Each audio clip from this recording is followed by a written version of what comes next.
ইতিহাসের পাতায় অষ্টাদশ এবং ঊনবিংশ শতাব্দী বাংলার ইতিহাসে দুই গুরুত্বপূর্ণ শতাব্দী, পালা বদলের শতাব্দী।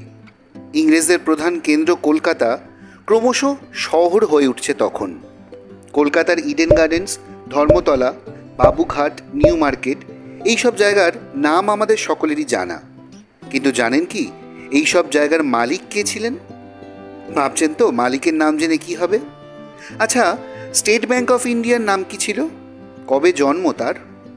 কলকাতার গলি থেকে রাজপথে লুকিয়ে রয়েছে অনেক অজানা ইতিহাস, তার সাথে জড়িয়ে রয়েছে অনেক জীবনের কথা।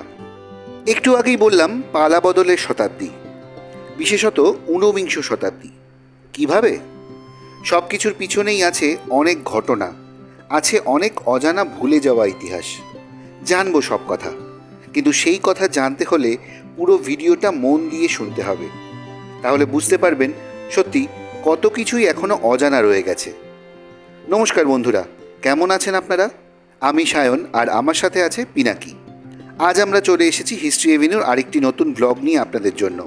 আরেকটা কথা, আমাদের চ্যানেল এখনও যারা সাবস্ক্রাইব করেননি তারা অবশ্যই সাবস্ক্রাইব করে পাশে থাকা বেল আইকনটি প্রেস করে দেবেন এবং বেশি করে শেয়ার করুন, লাইক ও কমেন্ট করে আপনাদের মূল্যবান মতামত জানাতেও ভুলবেন না কিন্তু।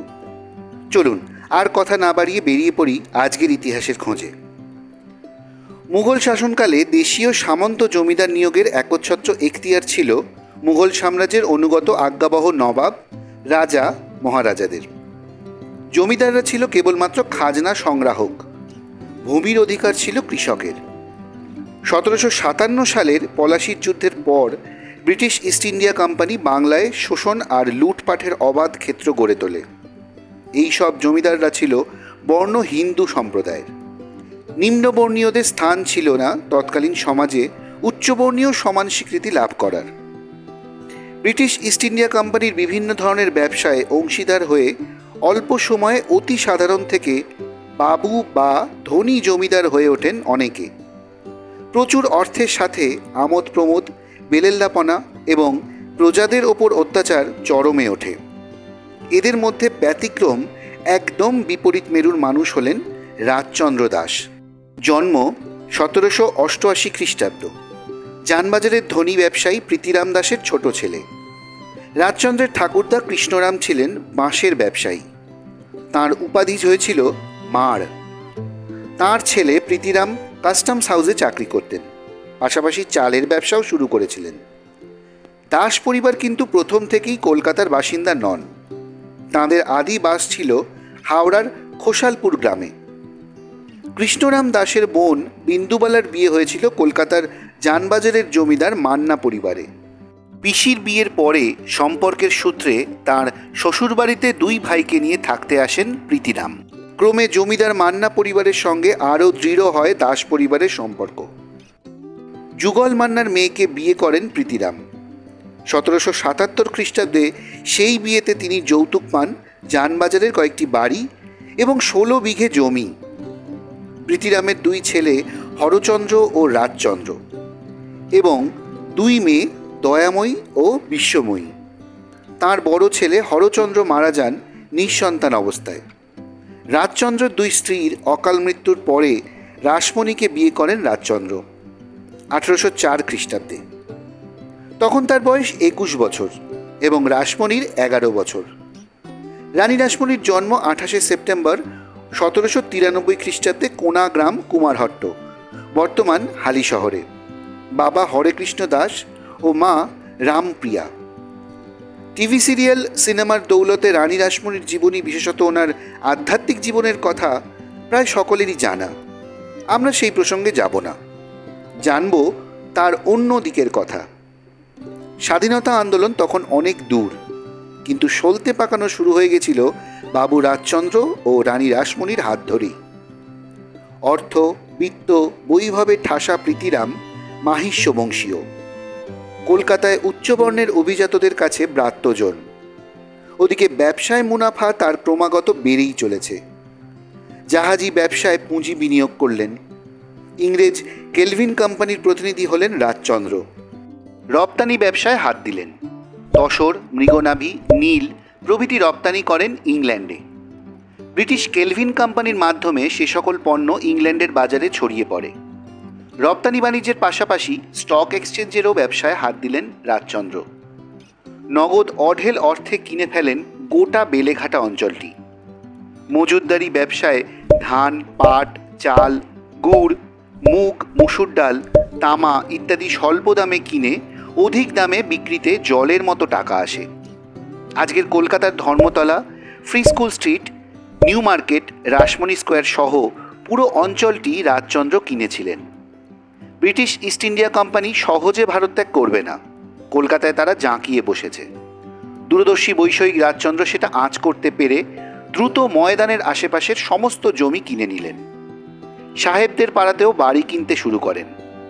দক্ষিণ কলকাতার সেরা জমিগুলো কেনার পর রাজচন্দ্র কলকাতার সবচেয়ে অধিক জমির মালিক হলেন কলকাতার প্রধান জমিদার। 1813 সালে 6 বিঘা জমির ওপর প্রীতি নামে শুরু করা প্রাসাদের নির্মাণ কাজ সম্পন্ন করলেন রাজচন্দ্র। 300 কক্ষের এই প্রাসাদে 6টি উঠোন, একটি সরোবর, 7টি মহল, ঠাকুর দালান, নাট মন্দির, দেওয়ানখানা, কাছারি ঘর, অতিথিশালা, গোশালা, অস্ত্রশালা, প্রহরী, দেওয়ানদের কক্ষ। 25 লাখ টাকা ব্যয়ে নির্মিত হলো জানবাজারের প্রাসাদের লাগোয়া এই প্রাসাদটি। এত ব্যাপক অর্থবিত্তের মালিক হবার পরও মাহিষ্য রাজচন্দ্রের সামাজিক মর্যাদা লাভ সম্ভব হয়নি, পায়নি স্বীকৃতি এবং সামাজিক প্রতিষ্ঠা। উচ্চবর্ণের ধনীরা গঙ্গার ওপারে হাওড়ায় স্নানের ঘাট তৈরি করেছে। স্ত্রী রাসমণির পরামর্শে মর্যাদা প্রতিষ্ঠায় তাদের সঙ্গে পাল্লা দিয়ে গঙ্গার এপারে ঘাট তৈরিতে নেমে পড়েন। কোম্পানির অনুমতি সংগ্রহ করে প্রথমে নদীর পাড় তৈরি করলেন। নির্মাণ করলেন 36টি স্তম্ভ বিশিষ্ট ঘাট, স্তম্ভের ওপর জুড়ে আচ্ছাদন। স্নানের জন্য নারী পুরুষের পৃথক ব্যবস্থা। লর্ড বেন্টিংয়ের ঘোষণাপত্রে নাম দেওয়া হলো বাবু রাজচন্দ্র দাসের ঘাট।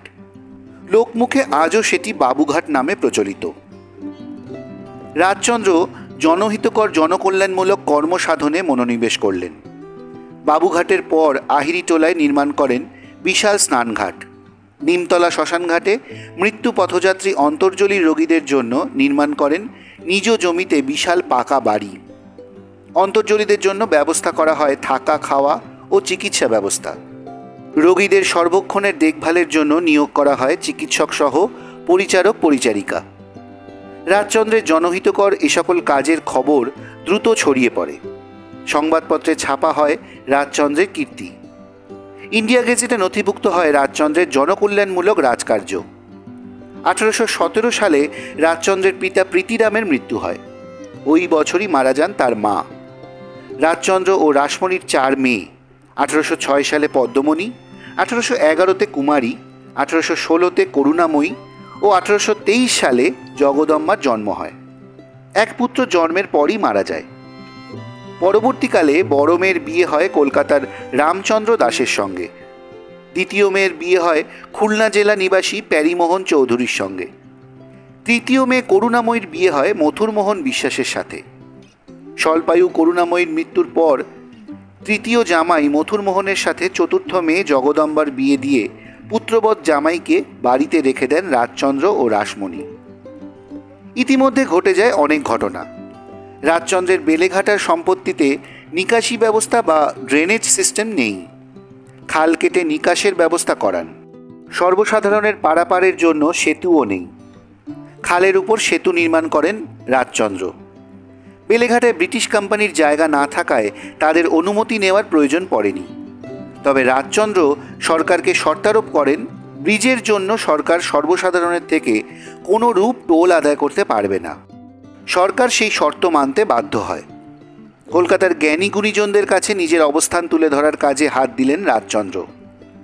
বিদ্যোৎসাহী মহলে নিজেকে যুক্ত করতে কলকাতার হিন্দু কলেজ প্রতিষ্ঠায় রাজচন্দ্র অকাতরে অর্থ সাহায্য করলেন।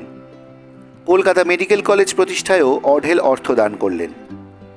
এই সকল জনকল্যাণমূলক কাজে ক্রমেই রাজচন্দ্রের সুনাম সর্বত্র ছড়িয়ে পড়ে। বিলাসিতা বেলেল্লাপনার বিপরীতে সর্বসাধারণের জন্য কল্যাণকর কাজে নিজেকে যুক্ত করে তখনকার কোম্পানি, মুৎসুদ্দি ব্যবসায়ী ও জমিদারদের থেকে নিজের পরিচ্ছন্ন স্বাতন্ত্র্য ইমেজ দাঁড় করান রাজচন্দ্র। এতে তথাকথিত উচ্চবর্ণের অভিজাত হিন্দুদের কাছে রাজচন্দ্রের অবস্থান সুদৃঢ় হয়ে ওঠে। রাজা রামমোহন রায়, প্রিন্স দ্বারকানাথ ঠাকুর, রাজা কালীকৃষ্ণ ঠাকুর, রাজা রাধাকান্ত দেব, দেওয়ান গঙ্গা গোবিন্দ সিংহ, প্রসন্ন কুমার ঠাকুর, কালীপ্রসন্ন সিংহ, অক্রূর দত্ত প্রমুখের সমমর্যাদা লাভের পাশাপাশি তাদের কাতারে বসে গেল রাজচন্দ্রের নাম। ঊনবিংশ শতাব্দীর উচ্চবর্ণের রাজা মহারাজা জমিদারদের সঙ্গে একত্রে স্বীকৃতি পেল মাহিষ্য বংশোদ্ভূত রাজচন্দ্র। পেলেন সরকারি স্বীকৃতিও। তাকে রায় উপাধিতে ভূষিত করে British East India company. Honorary magistrate পদেও নিয়োগ দেয় কোম্পানি। রামমোহন রায় সতীদাহ প্রথা রোধেও রাজচন্দ্র যুক্ত হয়ে যান। 1806 সালের 2রা জুন কলকাতায় স্থাপিত হয় প্রথম ব্যাংক অফ ক্যালকাটা। 1809 সালে নাম পাল্টে রাখা হয় ব্যাংক অফ বেঙ্গল, বর্তমানে স্টেট ব্যাংক অফ ইন্ডিয়া। সেই ব্যাংকেরও পরিচালক হলেন রাজচন্দ্র। 1836 থেকে 1842 অবধি ভারতের গভর্নর জেনারেল ছিলেন লর্ড অকল্যান্ড, যার আসল নাম ছিল জর্জ ইডেন। বাবু রাজচন্দ্র দাসের তৃতীয় মেয়ে করুণাময়ী একবার অসুস্থ হয়ে পড়লে লর্ড অকল্যান্ড এবং তার বোন এমিলি ইডেনের সাহায্যে করুণাময়ী সুস্থ হয়ে ওঠে। খুশি হয়ে বাবু রাজচন্দ্র গঙ্গার ধারে তাদের পারিবারিক সম্পত্তি বিশাল এক বাগান, যা পরিচিত ছিল মার বাগান নামে, উপহার দেন লর্ড অকল্যান্ডের বোনকে। প্রথমে সেটির পোশাকি নাম ছিল অকল্যান্ড সার্কাস গার্ডেন। 1856 সালে নাম দেওয়া হয় ইডেন গার্ডেন্স। বর্তমান Netaji indoor stadium, Eden garden stadium থেকে ইডেন উদ্যান পর্যন্ত ছিল মার বাগানের সীমা। 9 জুন 1836 সালে ভ্রমণকালে গাড়িতে হৃদরোগে আক্রান্ত হয়ে রাজচন্দ্র মস্তিষ্কে রক্তক্ষরণ ও প্যারালাইজড হয়ে মাত্র 53 বছর বয়সে মৃত্যুবরণ করেন। রাজচন্দ্রের মৃত্যুর পর পুত্র না থাকায় ব্যবসা জমিদারির একক দায়িত্ব বর্তায় রানী রাসমণির ওপর। অত্যন্ত শক্ত হাতে, ধীর স্থির, অধিক বুদ্ধিমত্তায় রাসমণি রাজকার্য সামাল দিয়ে স্বামীর অবর্তমানে নিজের দৃঢ় অবস্থান নিশ্চিত করেছিলেন। স্বামীর শিলমোহর পাল্টে নিজের নামে শিলমোহরে জমিদারিতে ক্রমেই পারঙ্গম হয়ে ওঠেন। জমিদারির কাজে জামাই মথুরমোহন সর্বদা তাঁকে সাহায্য করতেন। বাবু রাজচন্দ্র দাসের ঘাট বা বাবুঘাট ছাড়াও তিনি তৈরি করিয়েছিলেন হাটখোলার ঘাট। স্নানার্থী এবং পুণ্যার্থীদের বাবুঘাটে পৌঁছানোর জন্য তিনি চৌরঙ্গি থেকে চওড়া রাজপথ তৈরি করান। পরে সে পথের নাম হয় অকল্যান্ড রোড। এখন সে পথকে আমরা চিনি রানী রাসমণি এভিনিউ নামে। মৃত্যুর আগে রাজচন্দ্র বিশাল জমিদারি ছাড়াও রেখে যান নগদ 68 লক্ষ টাকা। তার নামে বেঙ্গল ব্যাংকের শেয়ার ছিল 8 লক্ষ টাকার। এছাড়াও লোকের কাছে ধার দেওয়া ছিল 3 লক্ষ টাকা। একবার ইংরেজ সরকার গঙ্গায় জেলেদের মাছ ধরার ওপর জলকর আরোপ করে। নিরুপায় হয়ে জেলেরা রানী রাসমণির কাছে গেলে রানী রাসমণি ইংরেজ সরকারকে 10,000 টাকা কর দিয়ে ঘুষুরি থেকে মেটিয়াব্রুজ এলাকার সমস্ত গঙ্গা জমা নেন এবং লোহার শিকল টানিয়ে জাহাজ ও নৌকো চলাচল বন্ধ করে দেন। এতে ইংরেজ সরকার আপত্তি করলে রাসমণি বলেন যে জাহাজ চলাচল করলে মাছ অন্য জায়গায় চলে যাবে, ফলে জেলেদের ক্ষতি হবে। এই অবস্থায় ইংরেজ সরকার রানী রাসমণির 10,000 টাকা ফেরত দেয় এবং জলকর তুলে নেয়। সেই সম্মানে আজ অবধি মাছ চাষে কোনো জলকর নেই। এক নীলকর সাহেব মকিমপুর পরগনায় প্রজাদের ওপর উৎপীড়ন শুরু করলে রানী রাসমণি তা বন্ধ করেন। তিনি 1 লক্ষ টাকা খরচ করে স্টোনার খাল খনন করেন। এতে মধুমতি নদীর সঙ্গে নবগঙ্গার সংযোগ ঘটে। সোনাই বেলিয়াঘাটায় বাজার স্থাপন করেন এবং ভবানীপুরে যে বাজারটি ছিল তিনি সেটি কিনে নিয়ে তার মেজ মেয়ে কুমারীর ছেলে যদুনাথ চৌধুরীর নামে লিখে দেন, যা সেই থেকেই যদুবাবুর বাজার বলে পরিচিত। পুণ্যার্থীদের জন্য সুবর্ণরেখা নদী থেকে পুরী যাওয়ার জন্য পথ নির্মাণ করে দেন।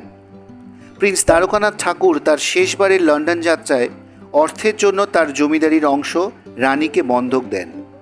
বর্তমান ইএম বাইপাসের কাছে সন্তোষপুর পাটুলি এবং মুকুন্দপুর পঞ্চশায়ন অঞ্চল। সে সময় এই অঞ্চলটি ছিল জলা জঙ্গলে ঘেরা সুন্দরবনে যাওয়ার পথ, ঠ্যাঙাড়ে দস্যুদের বাসস্থান। রানী রাসমণি এই সব ঠ্যাঙাড়েদের জলা জমিতে মাছ চাষে নিযুক্ত করে সমাজের মূল স্রোতে ফিরিয়ে আনেন। পরবর্তীকালে বন্ধকি ওই জমি আইনত রানী রাসমণির হয়ে যায়। দক্ষিণেশ্বর মন্দির প্রতিষ্ঠা ওনার জীবনের অন্যতম শ্রেষ্ঠ কাজ, যেখানে শ্রীরামকৃষ্ণ পরমহংসদেবের মাধ্যমে বাংলায় নবজাগরণের জোয়ার আসে। 1861 সালের 19শে ফেব্রুয়ারি কালীঘাটের বাড়িতে রানী রাসমণি শেষ নিঃশ্বাস ত্যাগ করেন। মৃত্যুর পরে তার মৃতদেহ কেওড়াতলা মহাশ্মশানে চন্দন কাঠে দাহ করা হয়। মৃত্যুকালে তার বয়স ছিল 68 বছর। অতি সাধারণ একজন থেকে সত্যিকারের রানী ও লোকমাতা হয়ে উঠেছেন এক মহীয়সী। আমাদের আজকের ব্লগটি আপনাদের কেমন লাগলো কমেন্ট করে জানাবেন। যদি ভালো লাগে একটা লাইক করে দেবেন, আর আমাদের চ্যানেল হিস্ট্রি এভিনিউকে অবশ্যই সাবস্ক্রাইব করে পাশে থাকা বেল আইকনটি প্রেস করে দেবেন। আর হ্যাঁ, আমাদের এই ব্লগগুলো বেশি করে শেয়ার করবেন, যাতে এরকম ধরনের ইতিহাস আমরা আপনাদের সামনে আরও বেশি করে নিয়ে আসতে পারি। দেখা হচ্ছে খুব শীঘ্রই পরবর্তী ব্লগে, নতুন কোনো জায়গায় নতুন কোনো ইতিহাসের খোঁজে। সবাই ভালো থাকবেন, সুস্থ থাকবেন। নমস্কার।